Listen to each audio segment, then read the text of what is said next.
Now working capital practical, working capital requirement, working capital management practical. Now see, so the question is what? See everyone, from the following figures prepare an estimate of working capital. What you have to prepare? You have to prepare estimate of working capital, right?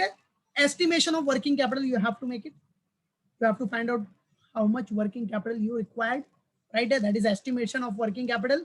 So for that, data is given, that is production 30,000 units. Production is given 30,000 units, and this 30,000 units, याद रखना ये जो 30,000 units है कुछ नहीं दिया, मतलब per annum है, that is per year. What? Per year 30,000 units. Production 30,000 units per year है बेटा. देन सेलिंग प्राइस, व्हाट बेटा? Selling price. Selling price is given. Selling price per unit is how much? 10 rupees. Raw material. Raw material कितना बेटा? 60% of selling price. Raw material is what? 60% of selling price. So selling price is 10. 60% is what बेटा? 6. 60% is 6. Direct wages 1/6 of raw material. Raw material का 1/6 means 6 का 1/6 कितना हो जाएगा? 1. Simple. इसका cost structure बनाएंगे हम लोग. We will going to make a cost structure for this. No need to worry. We will going to make a cost structure for this. No need to worry about that. So direct wages is what? 1/6 of raw material. After that, what is given? Overheads. Now overhead is what? Twice the direct wages. Twice the direct wages means direct wages 1. So twice means 2. Material in hand 2 months requirement. Material in hand what beta? 2 months requirement. Production time 1 month. Finished goods in store 3 months. सब दिया देखो. Material in hand कितना? 2 months requirement. Production time is what? 1 month. Finished goods in store 3 months. सबका देखो time period दिया आपने को. Operating cycle के बारे में बताया, राइट है. तो ये सब कंसिडर करके आपको फाइंड आउट करना है कि कितना वर्किंग कैपिटल अपने को रिक्वायर्ड है, कितना वर्किंग कैपिटल एस्टिमेट होगा. Estimation of working capital we have to do it. What we have to find out? Estimated working capital, that is required working capital. What we have to find out? Required working capital. So finished goods in store 3 months. Credit for material credit for material, that is 2 months. Credit allowed to customer, credit allowed to customer 3 months. बराबर बेटा. Then average cash balance is given what? 40,000. What beta? Average cash balance is what beta? 40,000. Okay. Now wages and overheads are paid in the beginning of next month. What? Wages and overheads are paid in the beginning of next month. In production, all the materials are charged to the charged in the initial stage, and wages and overheads accrue immediately. So wages and overheads are paid in the beginning of next month. Beginning of next month है मतलब ये wages and overheads क्या बेटा? Outstanding है. क्या बेटा? ये outstanding. Okay, 1 month का outstanding है. Next month मतलब 1 month का outstanding. In production, all the materials are charged in the initial stage, and wages and overheads are accrue evenly. ठीक है, outstanding है, इसमें कोई टेंशन नहीं आपको. सारे डेटा दिए बेटा. अब ये 15 मार्क्स का सम है. Now how to solve this sum? 15 marks का सम है, तो इसको सॉल्व कैसे करना है? सो आ जाओ, let's solve it. Now see, for solving this sum, सबसे पहले ये याद रखो बेटा, पूरे क्वेश्चन में आपको, ठीक है, ये जो क्वेश्चन दिख रहा है इसमें डेटा किसमें दिया है? सब मंथ्स में दिया है. टाइम पीरियड क्या है? सब मंथ्स में दिया है.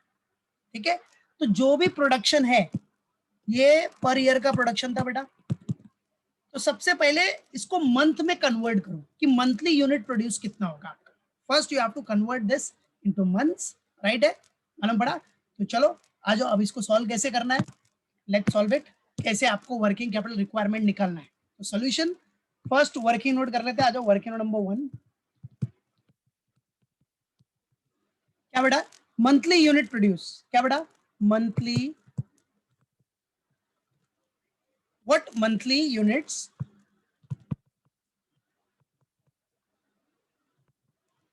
produced, right? Monthly unit produced. अब monthly unit produce कैसे निकालना है? How to calculate it? So monthly unit produce निकालने के लिए सिंपल सा फॉर्मूला, ठीक है, आपका ईयरली प्रोडक्शन कितना है, बराबर है ईयरली प्रोडक्शन,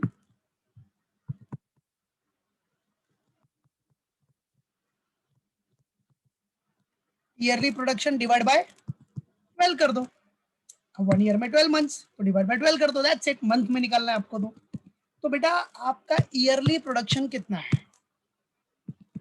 ईयरली प्रोडक्शन कितना है बेटा, 30,000 यूनिट्स है, 30,000 यूनिट्स डिवाइडेड बाय 12, चलो कितना आ गया आंसर, 30,000 डिवाइड बाय 12 कर दिया तो 2500 units. So this 2500 is what बेटा मंथली यूनिट प्रोड्यूस आ गया, ये मंथली यूनिट प्रोड्यूस आ गया आपका, मंथली यूनिट्स प्रोड्यूस,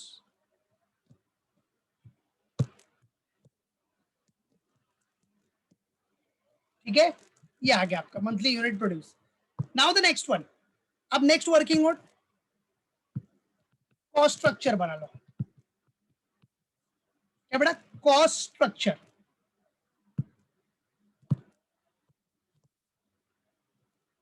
जिसको आप कॉस्ट स्टेटमेंट बोलोगे, सब इसमें क्या रहेगा, कॉस्ट पर यूनिट में, CPU means cost per unit, ठीक है। चलो तो कॉस्ट स्ट्रक्चर के लिए एकदम सिंपल सा फंडा, नॉर्मल फॉर्मेट,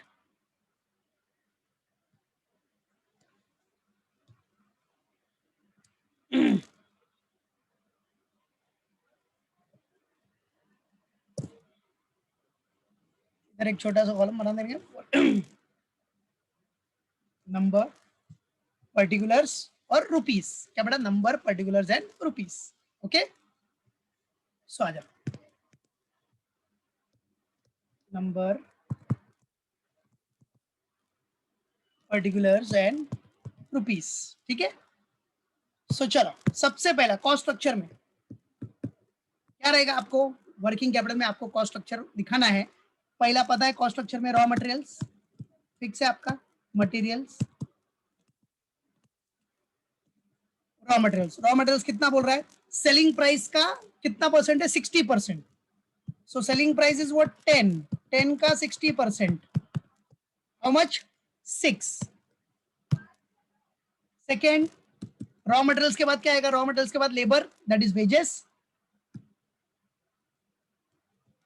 वेजेस, वेजेस के लिए कितना बोला है देख लो, so direct wages 1/6 of raw material, you can see here direct wages is what beta 1/6 of raw material, okay। So aja, so dear students, so wages that is what 1/6 of raw material दिया ना, ये देखो सी है wages के बारे में, direct wages करके दिया ना आपको, ये तो इधर ब्रैकेट में दिखा देने का डायरेक्ट वेजेस, ठीक है। कितना है 1/6 ऑफ रॉ मटेरियल, तो 1/6 of what raw material, raw material कितना बेटा 6, कितना आ जाएगा, हो गया सेम आंसर आ गया, ठीक है। कितना 1/6 इंटू 6 दैट इज 1, ठीक है। तो वेजेस भी आ गया। अब रॉ मटेरियल, मटेरियल हो गया, लेबर हो गया, अब ओवरहेड्स, थर्ड वन ओवरहेड्स। अब बच्चा ओवरहेड्स कितना है, ओवरहेड्स क्या बोल रहा है क्वेश्चन में, twice of direct wages, twice of direct wages, मतलब डायरेक्ट वेजेस 1 है उसका ट्वाइस कर दो, ठीक है। तो कितना हो गया बेटा 2, okay. So we got material, labour, overheads, labour means wages, so material हो गया, लेबर हो गया, लेबर मतलब वेजेस, और ओवरहेड्स हो गया। तो get the total of this, you will get what, total cost, याद रखना ये कॉमन इसमें बनाना है, छोटा सा वर्किंग नोट है कॉस्ट स्ट्रक्चर के लिए। टोटल कॉस्ट कितना हो गया 6 + 1 + 2 दैट इज 9, सिंपल, बराबर। उसके बाद टोटल कॉस्ट के बाद क्या आएगा बेटा, प्रॉफिट, प्रॉफिट और loss whatever it will be. So फिलहाल तो वो अपने को पता नहीं है, चलो sales, sales is given, sales per unit is given that is how much 10, sales is given, ये 6 तो रुपीज इधर मैं दिखा देता हूँ per unit,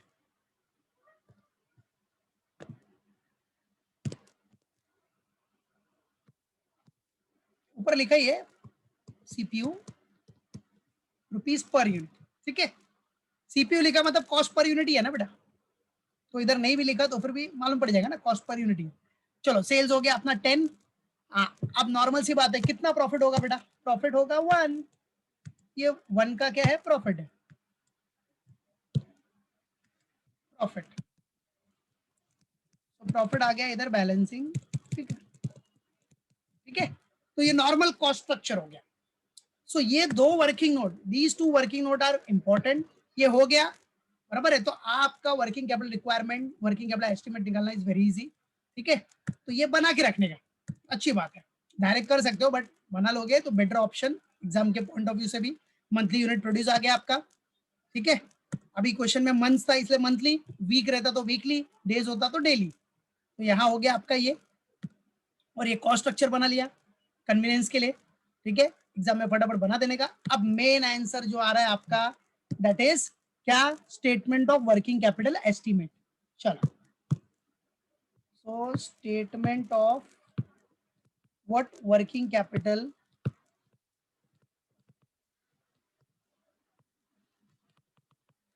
statement of what? Working capital estimate,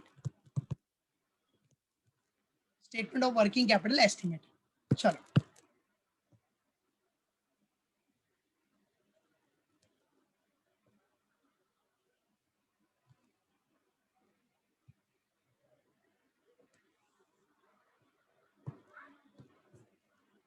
ठीक है। अमाउंट के लिए 2 कॉलम्स, इनर एंड आउटर,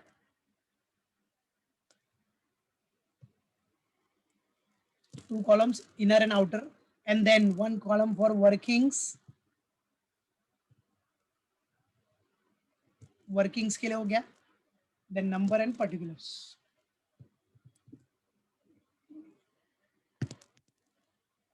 आ जाओ,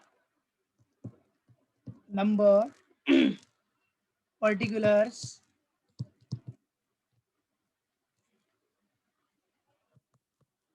number,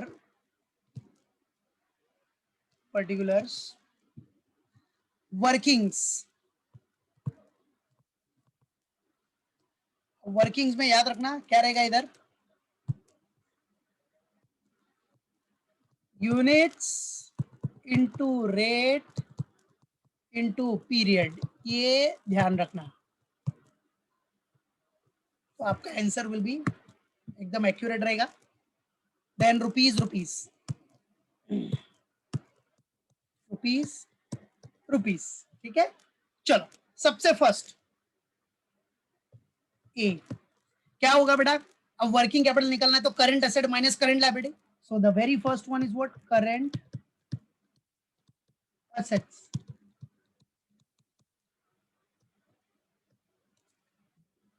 चलो, अब करंट एसेट सबसे पहला, very first one is what? Current assets. अब करंट एसेट में पहला क्या आता है?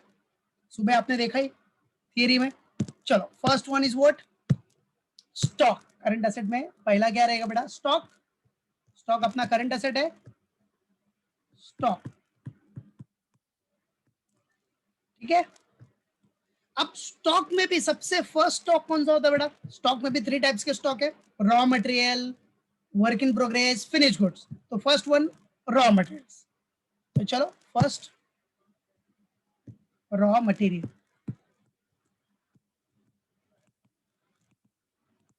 रॉ मटेरियल्स, ठीक है।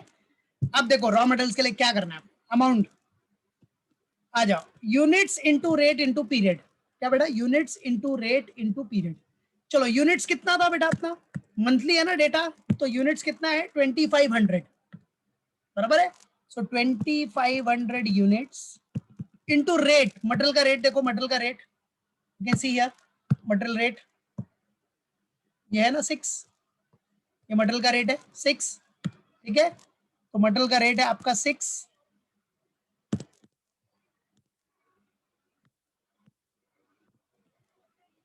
आ जाओ, इंटू 6 इंटू, अब रॉ मटेरियल के लिए पीरियड क्या है बेटा? पीरियड, तो रॉ मटेरियल के लिए पीरियड देखो, मटेरियल के लिए पीरियड क्वेश्चन में देखो इधर, period see here, material in hand 2 months requirement, दिख रहा है 2 मंथ्स रिक्वायरमेंट, कितना पीरियड है इसके लिए? 2 months. Material in hand 2 months requirement है बेटा, ठीक है। सो इधर आ गया 2 मंथ्स, 2 एम दिखा देता हूँ, एम मीन्स मंथ्स। तो ये यूनिट्स है 2500 यूनिट्स, रेट है ₹6 per unit into 2 months, that's it, ठीक है। चलो मल्टीप्लाई कर लो, कितना आ रहा है बोलो? 2500 into 6 into 2, yes very good बेटा, 30,000, परफेक्ट।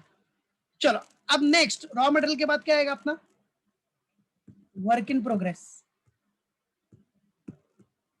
वर्क इन प्रोसेस या वर्क इन प्रोग्रेस।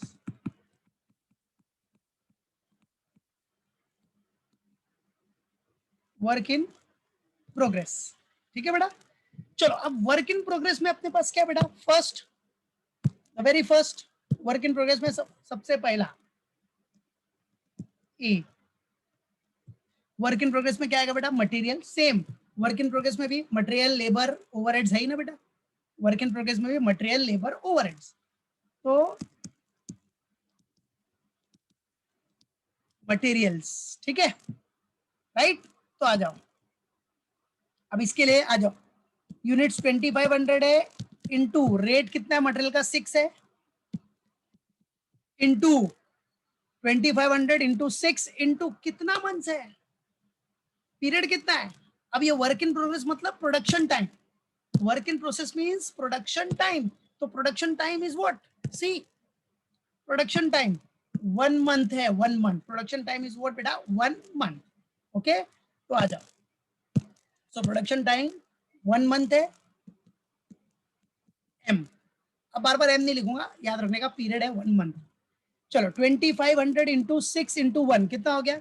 15,000। ये इनर में लिखना, क्यों? क्योंकि और भी है ना इसके अंदर। अभी मटेरियल के बाद क्या आ जाएगा? लेबर, जिसको आप बोलते हो वेजेस, आपने वेजेस लिखा है, ठीक है, या लेबर लिखो। चलो उसके लिए भी सेम, यूनिट्स कितना है? 2500 है, यूनिट्स तो सेम ही रहेगा। मंथली यूनिट प्रोड्यूस 2500 आपने निकाला ही है बेटा इधर, ये देखो, ठीक है। चलो उसके बाद ये आपका यूनिट प्रोड्यूस है। अब लेबर, लेबर मीन्स वेजेस का देखो रेट कितना है? वेजेस का रेट कितना है? 1। वेजेस का रेट कितना बेटा? 1। तो आ जाओ, तो rate is 1 into time period तो पता ही है, प्रोडक्शन, वर्क इन प्रोसेस मतलब प्रोडक्शन टाइम। प्रोडक्शन टाइम कितना है? 1 मंथ है। और मैंने थियरी में क्या बताया था सुबह मॉर्निंग में, ठीक है, लास्ट लेक्चर में क्या बताया था बेटा? Wages and overheads. Work in progress में जो भी वेजेस और ओवरहेड्स होगा that will be taken as 50%। Work in process में है ना, तो वेजेस एंड ओवरहेड्स मतलब लेबर ओवरहेड्स को क्या लेना है आपको? 50%। कोई भी इंफॉर्मेशन नहीं दिया तो that will be taken as 50%। Normal सी बात है, प्रोसेस में है तो हाफ कंप्लीटेड, हाफ सर्विसेज भी है, एज्यूम करोगे आप। सो 50%। चलो करो, कितना आ रहा है? 2500 इंटू 1 इंटू 1 इंटू 50%, कितना आएगा? 1250, करेक्ट है, बराबर, यस। चलो फिर सी आपका क्या हो जाएगा? ओवरहेड्स। चलो अब ओवरहेड्स में क्या होगा? ओवरहेड्स क्या बेटा? ओवरहेड्स में आपके पास सेम वही चीज, यूनिट्स 2500 है। अब ओवरहेड्स के लिए रेट क्या है? रेट दिख रहा है 2। ओवरहेड्स का रेट है 2 इंटू मंथ्स, वही प्रोडक्शन टाइम 1 मंथ। और इसमें भी बताया बेटा कितना परसेंट? 50%, ठीक है। चलो 2500 इंटू 2 इंटू 1 इंटू 50%, कितना आ गया? 2500, परफेक्ट, बराबर है बेटा, क्लियर। चलो गेट द टोटल, टोटल बताओ कितना आ रहा है? 15,000 plus 1250 plus 2500, okay very good बेटा, 18,750, 18,750, वेरी गुड। तो ये हो गया वर्क इन प्रोग्रेस भी done. Now third one will be what बेटा? Your third work in process भी हो गया। चलो raw material done, work in process done, now third one is what? बरोबर, ठीक है। थर्ड आ जाएगा अपना फिनिश्ड गुड्स। व्हाट बेटा? फिनिश्ड गुड्स, बराबर है। मालूम पड़ा स्टॉक में यही 3 स्टॉक्स होता है कि नहीं होता है? होता है कि नहीं होता है? Raw material, work in progress and finish goods. बराबर, क्लियर है? बोलो क्या, बोलो सामने ही बोलो उधर। Raw materials, work in progress, finish goods. Yes, समझा? बोलो, सुन लूंगा मैं, टेंशन नहीं लेने का, ठीक है? फिनिश गुड्स मालूम पड़ा कि नहीं? तो finish goods, yes I can see the answers, yes raw material, work in progress, finish goods, very good बेटा। तो याद रखने का बेटा। अब फिनिश गुड्स किस पे होगा valued? Yes, at total cost.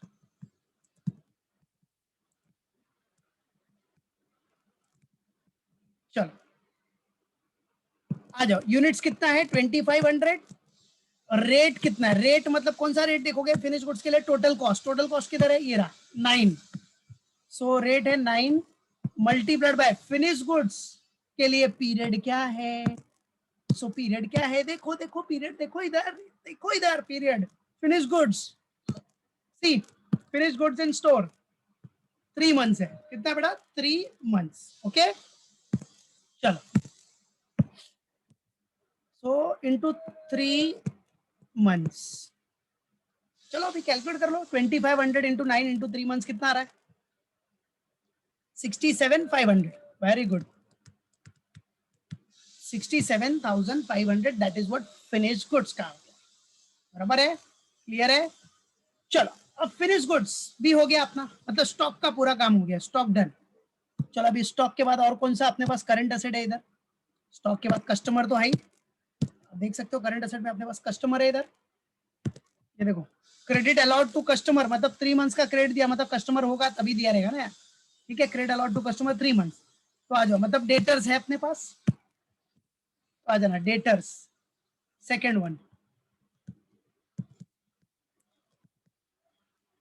Debtors. और डेटर्स के लिए कुछ नहीं बोला है, तो कौन से प्राइस पे लेते हैं हम लोग? At selling price. जो भी कैलकुलेशन होगा सेलिंग प्राइस पे, क्योंकि डेटर को हम लोग सेल करते हैं ना, तो सेल प्राइस ये तो होता है मेन। डेटर्स को आप सेलिंग प्राइस पे ही बेचते हो ना बेटा। तो कोई इन्फॉर्मेशन नहीं दिया, तो इसका calculation will be done at selling price. Cost के लिए क्वेश्चन में लिखा रहता है, उधर मेंशन किया रहेगा कि डेटर्स को कॉस्ट पे वैल्यूड करना है। अगर ऐसा बोला है then only you have to valued debtor at cost, otherwise it will be taken at sale price. याद रखना, ठीक है? तो डेटर्स एट सेलिंग प्राइस। आ जाओ, कितना? सेम सेम फंडा बेटा। देखो क्या करना है, वही यूनिट्स कितना है? 2500 इंटू रेट। अब बेटा डेटर्स के लिए कौन सा रेट? सेलिंग प्राइस का रेट। सेलिंग प्राइस कितना अपना? 10। तो into 10 rupees per unit, into debtors के लिए पीरियड क्या है? पीरियड, टाइम पीरियड कितना है? तो आ जाओ, ये देखो डेटर्स मतलब कौन? अपना कस्टमर। तो कितना टाइम पीरियड है जरा देख लो। Credit allowed to customer 3 months है, 3 महीना और ब्लॉक है पैसा अपना, ठीक है? तो ऑपरेटिंग साइकिल में 3 मंथ और बढ़ा है इधर, तो 3 मंथ्स, 3 मंथ्स, ठीक है? चलो मल्टीप्लाई करो, 2500 इंटू 10 इंटू 3 मंथ्स कितना हो गया? यस, ये पूरा कैलकुलेट करो कितना आ रहा है? कितना? 75। ओके बेटा, 75,000, ठीक है? चलो और कोई करंट असेट्स है क्या? डेटर्स भी हो गया, प्रीपेड एक्सपेंस कुछ है क्या? कुछ एडवांस दिया है सप्लायर को, कुछ है? नहीं है। और कोई करंट असेट नहीं है, देख लो कोई भी करंट असेट नहीं है। फिनिश गुड्स हो गया। क्रेडिट फॉर मटेरियल, मतलब ये तो अपना क्या है? क्रेडिटर्स है, सप्लायर, मटेरियल के लिए क्रेडिट मिला है। क्रेडिट अलाउड टू कस्टमर, ये तो अपना डेटर्स हो गया था बेटा। एवरेज कैश बैलेंस, ये भी अपना करंट असेट है। तो कैश बैलेंस अपने को गिवन है 40,000। तो आ जाओ, कैश बैलेंस थर्ड वन क्या बेटा? Cash balance.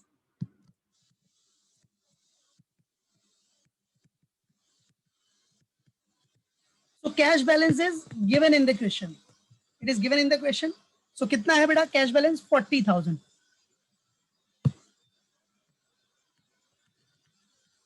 डन, सारे करंट असेट हो गए। चलो सबका टोटल मार लो, टोटल करंट असेट कितना होगा? गेट द टोटल, ठीक है? टोटल करंट असेट आ जाओ, ये क्या हो जाएगा अपना? टोटल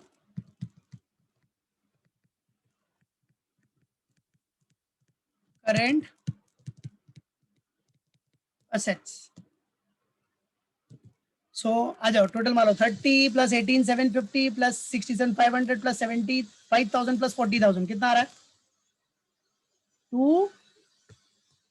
231 250.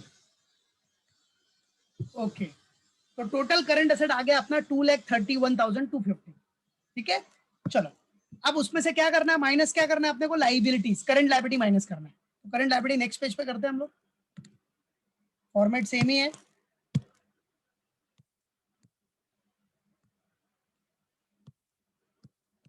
नंबर था अमाउंट का 2 कॉलम्स,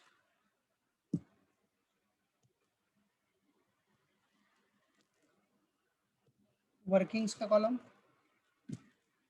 और पर्टिकुलर्स. ठीक है, तो वही सेम कॉलम कंटिन्यू होगा नीचे भी नेक्स्ट पेज पे. चलो अभी क्या करना है अपने को, लेस करंट लाइबिलिटीज. ए क्या था, करंट एसेट, अब लेस बी करना है अपने को करंट लाइबिलिटीज. ठीक है,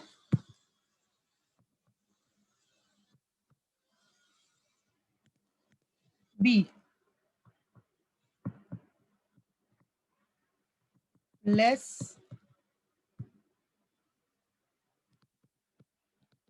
करंट लाइबिलिटीज. ठीक है, चलो करंट लाइबिलिटीज में सबसे पहला, द वेरी फर्स्ट क्या आएगा, वही सबसे फर्स्ट क्या रहेगा करंट लाइबिलिटीज में, सबसे फर्स्ट बरोबर. चलो, so the very first is what, वही क्रेडिटर. पहला first one is what, creditors, supplier अपना.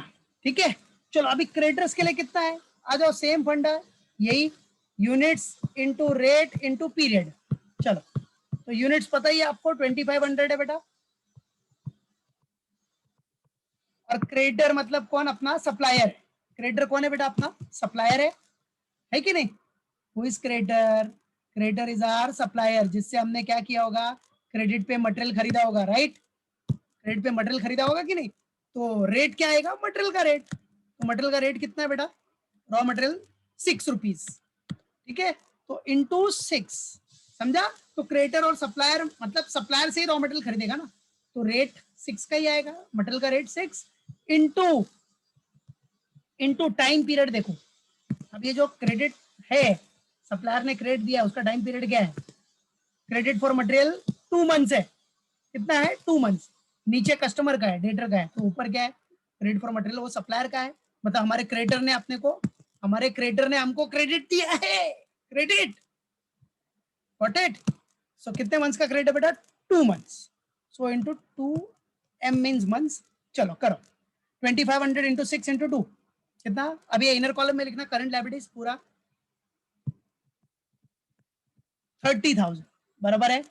चलो उसके बाद और कुछ है करंट लायबिलिटीज में, आ जाओ. लाइबिलिटीज में और कुछ है क्वेश्चन में, देखो. तो ये क्रेडिट फॉर मटेरियल्स आपका क्रेडिटर्स हो गया था बेटा, बराबर. क्रेडिट फॉर मटेरियल्स आपका क्रेडिटर है. फिर wages and overheads are paid in the beginning of next month. Wages and overheads next month के बिगिनिंग में पे कर रहे हो, मतलब एक महीने के लिए आउटस्टैंडिंग हो गया, ये महीने में नहीं पे किया, तो this is what outstanding. So outstanding expense किधर जाता है बेटा, लाइबिलिटी में ना. तो दोनों है, पहला वेजेस फिर ओवरहेड्स.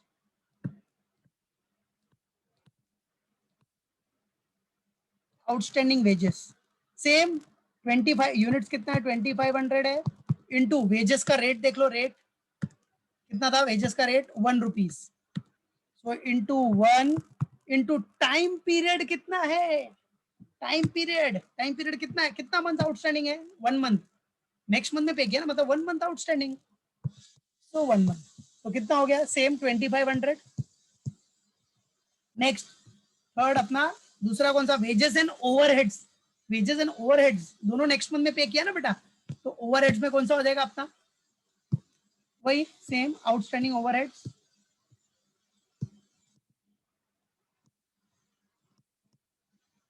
आउटस्टैंडिंग ओवरहेड्स कितना, 2500 इंटू ओवरहेड का रेट. देखो ओवरहेड का रेट, ओवरहेड ओवरहेड ओवरहेड किधर है, ये रहा. कितना है रेट, 2. ओवरहेड का रेट कितना बेटा, 2 इनटू ये भी नेक्स्ट मंथ में पे किया, मतलब 1 मंथ आउटस्टैंडिंग है। चलो 2500 इंटू 2 इंटू 1 कितना हो गया बेटा 5000। दैट्स इट, बराबर। चलो अब करंट लाइबिलिटी का टोटल ले लो। टोटल करंट लाइबिलिटी कितनी होगी अपनी, आ जाओ। टोटल करंट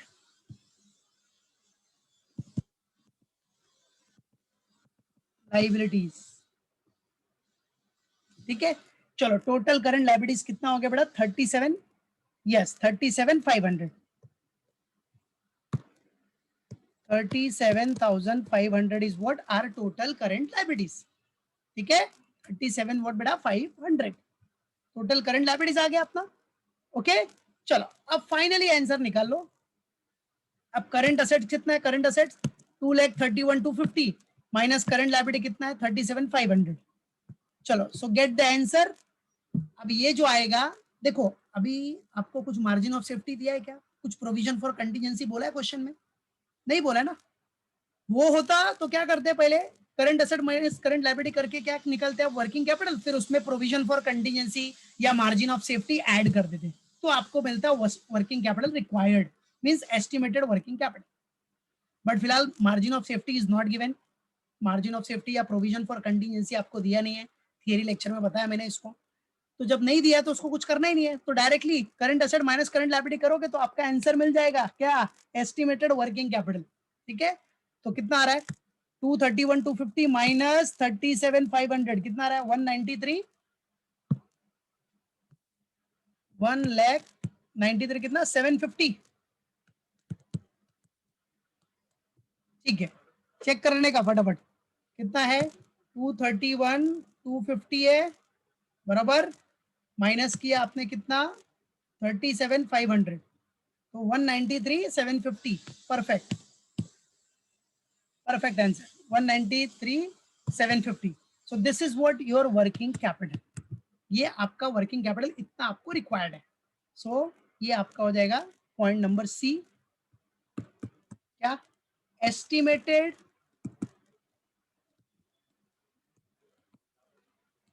वर्किंग कैपिटल, क्या बोलते हैं बेटा इसको, एस्टिमेटेड वर्किंग कैपिटल और वर्किंग कैपिटल रिक्वायर्ड।